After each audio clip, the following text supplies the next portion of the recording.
नमस्कार साथियों, मैं डॉक्टर लोकेश भाटिया स्वागत करता हूं आपका आज के इस वीडियो में लोक टॉक्स चैनल पर। साथियों, आज एक बहुत जोरदार विषय मैंने चयन किया है। ये वीडियो उन लोगों के लिए है जो 8, 10, 12 घंटे अपने जॉब में बैठे रहते हैं, फिजिकली इनएक्टिव रहते हैं। और एक स्टडी के बारे में मैं जिक्र करने वाला हूं जो कि 48,000 मरीजों से ज्यादा स्टडी किया गया है। 48,000, more than 48,000 patients have been studied who have been remaining physically inactive and what was the outcome in COVID-19। नमस्कार, मैं डॉक्टर लोकेश भाटिया। सब्सक्राइब करें लोक टॉक्स चैनल को प्रोफेशनल मेडिकल गाइडेंस के लिए, स्पिरिचुअलिटी एंड मेडिटेशन के लिए एंड लाइफ कोचिंग सेशंस के लिए। यह है मेरा व्हाट्सएप नंबर, आप कभी भी संपर्क कर सकते हैं। धन्यवाद। तो साथियों, आज मैं चर्चा करने वाला हूं एक पेपर की जो बीएमजे जर्नल में पब्लिश हुआ है, जिसका ओरिजिनल रिसर्च पेपर है, जिसमें 48,000 मरीजों से ज्यादा सब्जेक्ट्स को स्टडी किया गया है। And this has been titled as physical inactivity is associated with high risk outcomes, a study of 48,480 patients, and these were all adult patients। तो इस टाइटल के टॉपिक के टाइटल से ही आपको समझ में आ सकता है कि फिजिकल इनएक्टिविटी आपके अपने शरीर के लिए कितनी खतरनाक है। जो हो गया सो हो गया, लेकिन समझने वाली बात यह है कि हम आगे क्या सबक सीख रहे हैं पास्ट से, क्या हमने सही लेसन्स सीख करके क्या हम अपने जीवन में कुछ परिवर्तन ला रहे हैं। यदि नहीं तो ये वीडियो खत्म होने तक आपको ये रियलाइज हो जाएगा कि कितना महत्वपूर्ण है। और मैं क्यों अपने हर वीडियो में, मैंने कल भी जो आर्थराइटिस पे वीडियो रिलीज किया था उसमें भी ये कहा था कि प्रयास करिए कम से कम रोज 5 से 7 किलोमीटर वॉक करने का, प्रयास करिए रोज 5 से 7 बार सूर्य नमस्कार करने का। डेली एक्टिविटीज आप जब करेंगे तब कहीं जाकर के आपको एक बॉडी रेजिस्टेंस की बात जो हम करते हैं, वो कोई खाना, न्यूट्रिशन अपनी जगह अपना रोल अदा करता है, लेकिन फिजिकल इनएक्टिविटी बहुत घातक चीज है। ये मैं आज आपसे चर्चा करना चाहता हूं। अब इस स्टडी में 3 कैटेगरी में एक्टिविटी इनएक्टिविटी को 3 कैटेगरी में बांटा गया। वो पेशेंट्स जिनकी 150 मिनट्स पर वीक से ज्यादा उनकी फिजिकल एक्टिविटी हुआ करती थी, उन्हें एक कैटेगरी में रखा गया है। दूसरी कैटेगरी थी जिनको 11 से 149 मिनट्स में, ये दूसरी कैटेगरी थी। और जो 0 से 10 मिनट्स की भी उनकी फिजिकल एक्टिविटी नहीं हुआ करती थी, पर वीक की हम बात कर रहे हैं, ये ध्यान रखिएगा। तो इस तरह की 3 कैटेगरी में के लोगों को जब स्टडी किया गया और उनके आउटकम्स जो आए हैं इस कोविड-19 के पैंडेमिक में, उसमें जो स्टडी किया गया है, ये अमेरिका की एक स्टडी है। और इसका जिक्र करना और इसको आप एक आम पब्लिक तक लाना मुझे बेहद आवश्यक लगा मित्रों, क्योंकि हम कई बार इन चीजों में उलझ जाते हैं और कितना करना, कैसा करना, ये बहुत कई बार ऐसा लगता है कि हाँ हमने इन्होंने कह दिया तो हम कर लें। आज समझ लीजिए कि हम ऐसा क्यों कहते हैं। Consistently meeting physical activity guidelines was strongly associated with a reduced risk for severe COVID-19 outcomes among infected adults, and we recommend efforts to prompt physical activities be prioritized by public health agencies and incorporated into routine medical care। मेरे अपने organisation में भी, जिसमें कुछ 14-15 हजार लोग काम करते हैं, बहुत बड़ी ऑर्गेनाइजेशन है, 8 कंट्रीज में फैली हुई है, उन्होंने एक नया अभी सिस्टम लॉन्च किया है कि उनकी साइट पे हमने उनको फीडबैक देना है, हमारी वीकली वॉकिंग स्टेप्स कितनी हुई हैं वो हमें अपलोड करना है। इसी प्रकार से साथियों, आप अपने आप को भी फिजिकली एक्टिव रखें और दूसरों को भी मोटिवेट करें, वो भी आपके साथ दें। और इस प्रकार से आप एक ट्रेंड सेट कर सकते हैं, अपने सभी संगी साथियों को मोटिवेट कर सकते हैं। कोई जरूरी नहीं है कि आप मैराथन रनर हो, कोई जरूरी नहीं है कि आप बहुत सिंपल वॉकिंग करें। वॉकिंग की पेस 9 to 11 मिनट्स में 1 किलोमीटर खत्म हो, 1 किलोमीटर में 10 से 1200 स्टेप्स हो।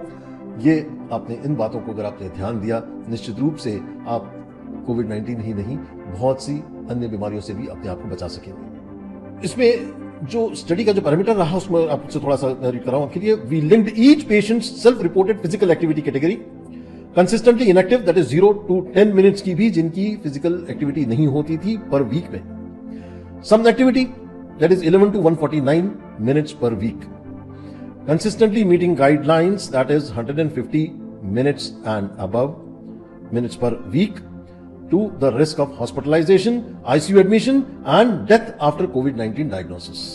And we conducted multi-variable logistic regression controlling for demographics and known risk factors to assess whether inactivity was associated with COVID-19 outcomes. आप results देख करके सुन के और भी हैरान हो जाएंगे। पेशेंट्स विद कोविड-19 were consistently inactive and had greater risk of hospitalisation, admission to ICU and death due to कोविड-19 than patients who were consistently meeting physical activity guidelines.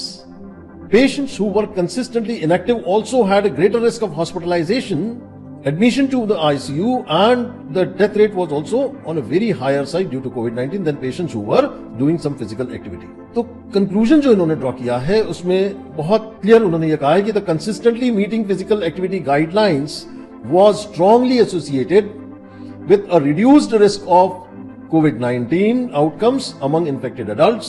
We recommend efforts to promote physical activity be prioritized by public health agencies and incorporated in routine medical care. पिछले कुछ महीनों से मैं regularly अपने patient से जरूर प्रश्न करता हूं कि क्या कोई अपना वॉकिंग का रेगुलर रूटीन है।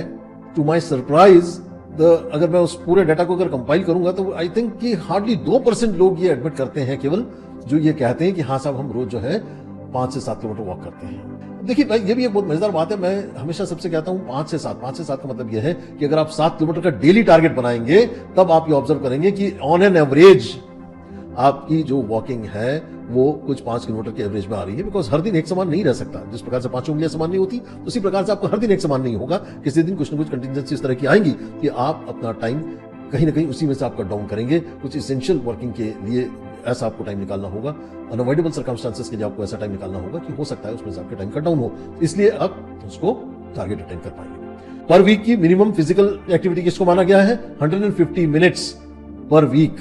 तो 150 मिनट्स पर वीक का मतलब यह हुआ कि मिनिमम अगर आप 5 दिन वीक में वॉक कर रहे हैं तो मिनिमम 30 मिनट, और 7 दिन अगर आप वॉक कर रहे हैं तो मिनिमम 20 मिनट आपने वॉकिंग रेगुलरली करनी चाहिए। तो ये बहुत जरूरी पार्ट था मित्रों, मुझे शेयर करना बहुत आवश्यक महसूस हुआ कि this is of a great public importance and this should come to you. It is not only simply going to gym is enough, it is not only simply doing some exercises at home is good enough, but keep yourself physically active, keep yourself mobilising yourself. बहुत से patients मेरे पास आते हैं जो ये कहते हैं कि साहब हम जो सुबह बैठते हैं तो रात में ही कुर्सी से बाहर निकल पाते हैं, कई बार हम वॉशरूम तक नहीं जा पाते हैं। तो ये कोई बहुत अच्छी बात नहीं है। मतलब this is what is bringing you to the doctor. इस बात को अगर आपने समझ लिया तो मुझे लगता है कि आज के मेरे इस वीडियो का उद्देश्य पूरा होता है। बहुत बहुत धन्यवाद साथियों। उम्मीद करता हूं अगर आप इसको आप भी अगर सार्थक बनाएंगे, अपने आप को फिजिकली एक्टिव करेंगे और दूसरों को भी मोटिवेट करेंगे। जैसे मैंने आपको मेरे अपने ऑर्गेनाइजेशन का शेयर करा, अगर आप एंटरप्रेन्योर हैं, आपके अंडर में कई लोग काम करते हैं, आप उनको भी एक कॉम्पिटिटिव भावना उनमें डेवलप करिए कि देखिए मैंने इतना वॉक करा है, आप भी किया कीजिए, आपका भी डेटा मुझे भेजिए। आज ही मेरे एक मित्र मुझसे बात कर रहे थे कि सर आपने कल कितना वॉक किया। मैंने कहा देखिए मैंने इतने क्लोज टू 7 किलोमीटर 6.6 किलोमीटर मेरा हुआ है। उन्होंने मुझे बताया कि देखिए सर आपने कल मुझसे कहा था वॉक किया करें, मैंने कल ही 8 किलोमीटर वॉक किया। तो ये बहुत जरूरी है। आप एक ऐसा एनवायरनमेंट डेवलप करिए, अपना सोशल ग्रुप्स में कोशिश करिए कॉम्पिटिटिव भावना डेवलप हो और एक दूसरे को आप मोटिवेट करें और फिजिकली एक्टिव रहें। Walking is the best exercise. अगर घुटने में तकलीफ है definitely you can do cycling. Static cycle, exercise cycle जो होती है वो डेफिनेटली प्रेफरेबल है। अगर आपको लगता है कि आप रोड पे अपनी सेफ्टी का ख्याल रख पाएंगे, डेफिनेटली आप रोड वाली साइकिल पे भी एक्सरसाइजेस कर सकते हैं, ऐसी कोई बात नहीं है। कोई किसी से कंपटीशन की जरूरत नहीं है। As long as you are able to make yourself today better than yesterday, compete with your own self, do not compete with anybody else. आपका अगर पड़ोसी मैराथन रनिंग कर रहा है और आप भी उसको देखा देखी मैराथन रनिंग करना चाहते हैं, you need to do everything in moderation. ख्याल कीजिए अपना। बहुत बहुत धन्यवाद। All the best. God bless you. Take care. Bye bye. Be happy and take care of your health. Be physically active. Thank you.